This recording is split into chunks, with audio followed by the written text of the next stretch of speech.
It is both a pleasure and an honor to welcome you today at Université Paris Cité for the opening of the Women's Health Conference 2025, a flagship initiative of our iWISH Institute dedicated to women's health. Alors, on est très heureux de cette première journée qui permet d'accueillir environ 150 personnes, dont la moitié viennent de l'étranger. I'm really excited to be here. It is an absolutely wonderful program.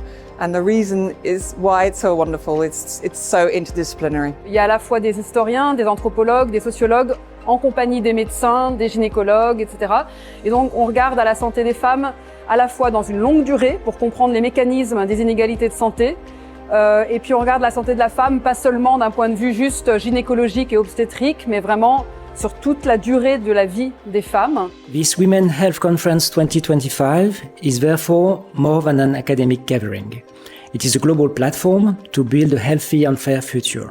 It is a great opportunity to strengthen our partnerships, to share knowledge and to transform research into action. Women make up more than 50% of the global population, yet they continue to live in poorer health than men do, which is why we really need to work together to change that.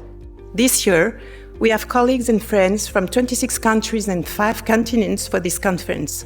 This diversity is exciting and guarantees the sharing of broad knowledge on the health of women.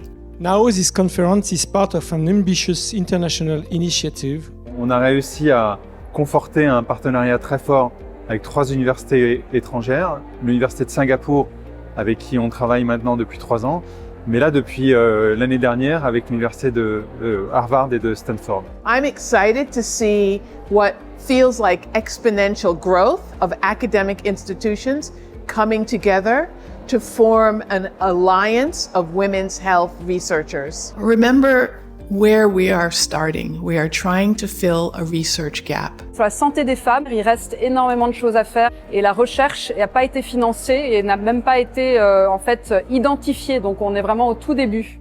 La santé des femmes a été négligée pour des raisons culturelles, pour des raisons aussi que la douleur de la femme est moins respectée, par le fait aussi que les décideurs, les gens qui donnaient des grants, étaient des hommes. Donc il est temps pour nous de réparer la situation. When we invest in women's health, we invest in stronger families, communities, and societies. When we invest in women's health, we invest in our future. This is very important to make sure that the field of women's health is well taken care of. The health of women is not just about disease.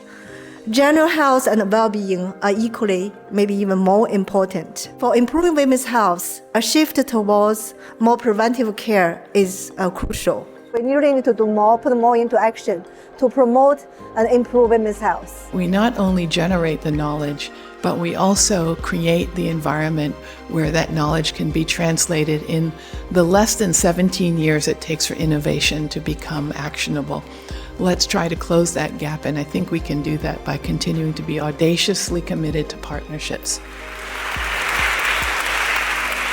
Journée fantastique, honnêtement, c'est très enthousiasmant de voir en fait des cliniciens, des gens qui font de la recherche fondamentale, des épidémiologistes, tous ensemble, en train de décoder en fait les mécanismes qui expliquent la différence entre la physiologie des hommes et des femmes.